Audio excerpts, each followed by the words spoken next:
नमस्कार, आप देख रहे हैं हिंदुस्तान टीवी 100। देहरादून जनवरी के माध्यम में हो सकती है नए प्रत्याशी की घोषणा।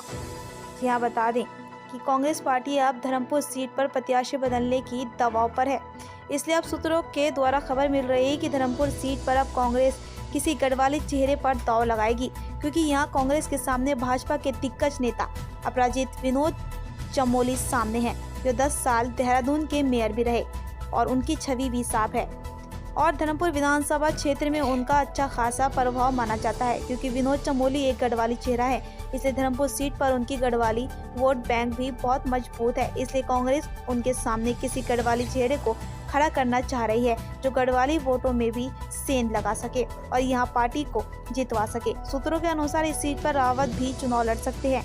यदि ऐसा हुआ तो धर्मपुर विधानसभा से पूरे प्रदेश की सबसे हॉट सीट बन जाएगी।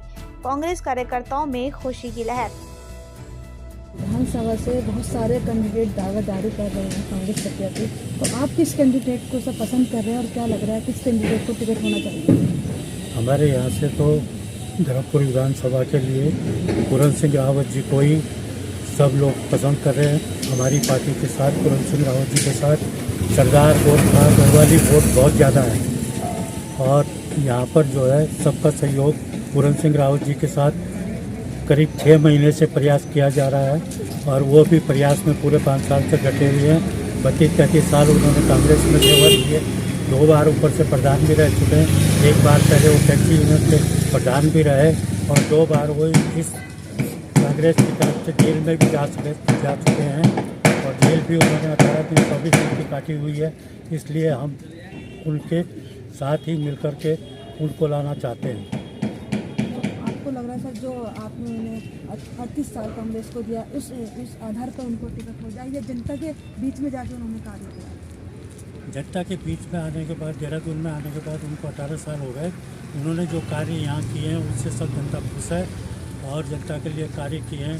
महाराज जी ने एक बार रोड बंद करवा दी थी, इस रोड को खुलवाया, ब्रिज को बनवाया, काफ़ी लड़ाइयाँ लड़ी इन्होंने और जनता इनके साथ आने के लिए खुश है और इनको लाने के लिए बहुत प्रयास कर रही है। सर, क्या पार्टी के लिए 18 दिन जेल में रह के जाना एक दावेदार के लिए टिकट होना जरूरी, क्या यही? बिल्कुल ऐसा नहीं, बहुत ऐसा नहीं जा सकता है, ऐसा बहुत कुछ है, क्योंकि हमने जिन और हैं या पुराने हारे हुए प्रत्याशी हैं उनको हमने तो ना इस लॉकडाउन में ना जितने भी अभी तक जितनी भी चीज़ हुई हैं हमने तो उनको देखा नहीं काफ़ी टाइम से। और लोकल आदमी है, हम तो चाहते हैं कि सबसे ज़्यादा टिकट मिले हमें साथ। दावेदारी में विधानसभा सीट से 2 दावेदारी में नाम चल रहे, तो आप किस कैंडिडेट को आप चाहते हैं कि टिकट हो? सबसे पहले तो मैं न्यूज़ 24 और हिंदुस्तान न्यूज़ का बहुत बहुत धन्यवाद करना चाहता हूँ। बात रही दावेदारी की, तो पूरन सिंह रावत एक ऐसे कर्मठ और जुझारू कार्यकर्ता के तौर पे इन्होंने कई वर्षों तक काम किया। 26 साल की उम्र में ये प्रधान चुने गए, जो कि क्षेत्र की जनता ने, गांव वालों ने इनको चुना। टिहरी से इन्होंने प्रधानी पद किया, उसके बाद में फिर दोबारा भी इनको जो है प्रधान चुना गया। इस प्रकार से उसी प्रकार से यहाँ पे 18 धर्मपुर में भी इनको जो है इनकी कोई मंशा नहीं थी, परंतु यहाँ की जनता ने इनको उत्साहित किया और जनता ने इनको धर्मपुर विधानसभा से विधायक का चुनाव लड़ने के लिए जो है इनको प्रमोट किया।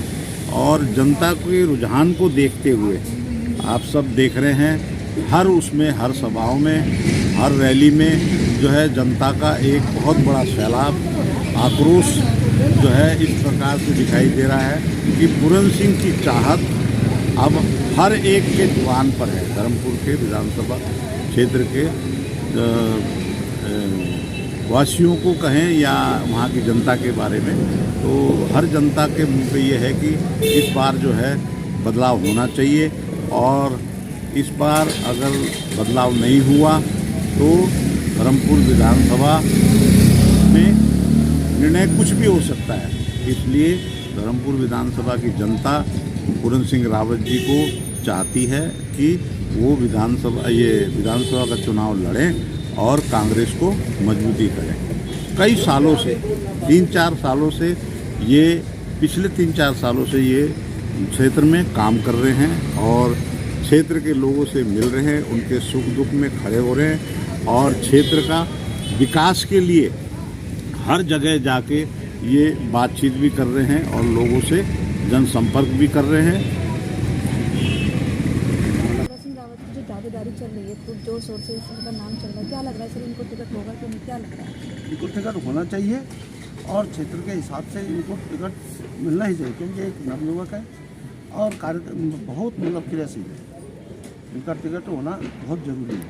यदि पार्टी किसी अन्य को टिकट देती है, कोई बुढ़े बैल को, तो वो वाली बात हो जाएगी, एक कहावत ही है। तो इस प्रकार से जो है टिकट जो है नवयुवक को ही मिलना है। तो किस तरह की उपलब्धियाँ देखी सर के अंदर जो आज आप सर का नाम ले, किस तरह की उपलब्धियाँ देखी, क्या कारण है कि इनको टिकट होनी चाहिए? ये जो है इनका जो 24 साल से ये जो है टीवी बांध स्थापित रहे और टीवी बांध में ये प्रधान भी थे और इन्होंने अनेक का ये पूरा जो क्षेत्र है देहरा खास हुआ, असलोक हुआ, पथरी हुआ और बंजारा वाला, ये क्षेत्र को बसाने में इन्होंने महत्वपूर्ण भूमिका है और इन्होंने यही बहुत कार्य किए हैं। इस बारे में ये प्रधान भी रहे और टिप्पणी यूनियन के भी रहे, कई प्रकार का इन्होंने कार्य किया है, जिससे इनको टिकट मिलना जरूरी है। तो आने वाले 2022 के चुनाव में आप विधायक दावेदारी में चेहरा पूर्ण सिंह रावत जी को देखना चाहते हैं। क्षेत्र के हम इस क्षेत्र के देहरा खास के रहने वाले और हम इनको यही वोट चाहते हैं, क्योंकि इन्होंने कई कार्य जो है ये जो कोरोना काल आया, इन्होंने बहुत ज़्यादा लोगों की सेवा की।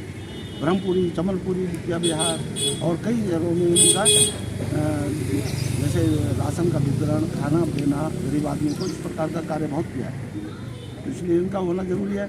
जो आज हमने अमर उजाला में कुछ समाचार पढ़े हैं, उसमें जो आदमी का नाम यहाँ धर्मपुर से लिया जा रहा है, वो 5 साल से आज तक नहीं आया और वो बिल्कुल नदारत था। और सामान्यतः अगर पार्टी ने उनको टिकट दिया तो ये निश्चित हार है कांग्रेस की। कोई जो है उनको वो नहीं सपोर्ट नहीं करेगा और लोग जो है अन्य विपक्षी पार्टियों को। तो आप पार्टी छोटे कैंडिडेट को देख रहे हैं, कैंडिडेट को आप हम कैंडिडेट को वोट दे रहे हैं। कोई हम किसी के बंधुआ मजदूर को है नहीं कि वो दिनेश अग्रवाल या कोई भी हो, हम नाम लेकर उनका जो है उन्होंने कोई कार्य नहीं किया 5-10 साल में।